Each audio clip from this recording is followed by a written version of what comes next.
So మార్కెట్లో చాలానే protein powders ఉన్నాయి.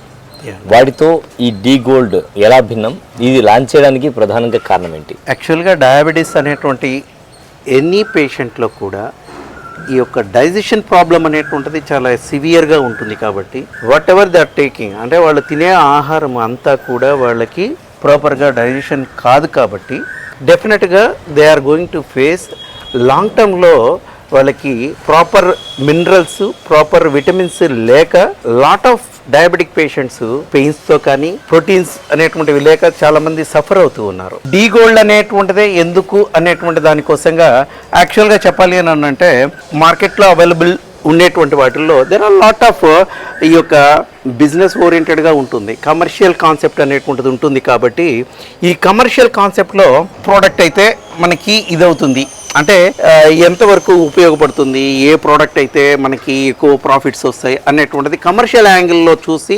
కొంతవరకు తయారు చేసినటువంటి ప్రోడక్ట్స్ కొన్ని ఉన్నాయి. వీటిల్లో మనకి చూపించేటువంటిది ఫర్ ఎగ్జాంపుల్ ప్రోటీన్ కంటెంట్ ఎంత ఉంటుంది అని చెప్తారు. సో ప్రోటీన్ ఎంతవరకు అవసరం అనేటువంటిది ఒక డాక్టర్ యొక్క బేస్ చేసుకొని డాక్టర్ రికమెండ్ చేస్తాడు, ఎన్నిసార్లు తీసుకోవాలి ఈ ప్రోడక్ట్ని అనేటువంటి దాంట్లో.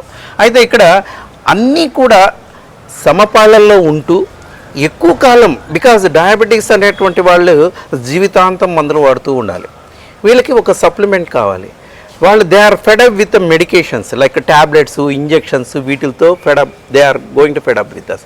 ఇటువంటి వాళ్ళల్లో వాళ్ళకి ఏ ఆహారం తీసుకోవాలన్నా భయం, ఇది తీసుకుంటే ఏమొస్తుంది, ఇది తీసుకుంటే ఏమవుతుంది అనేటువంటి భయం అనేటువంటిది ఉంటుంది. అందుకని ఈ డీ గోల్డ్ అనేటువంటి ఈ పౌడర్లో all sort of vitamins, minerals అన్నీ కూడా సమపాళ్లలో ఉంటూ లాంగ్ టర్మ్ తీసుకున్నా కానీ ఎటువంటి సైడ్ ఎఫెక్ట్స్ లేదు. కాబట్టి we are going to recommend this D gold.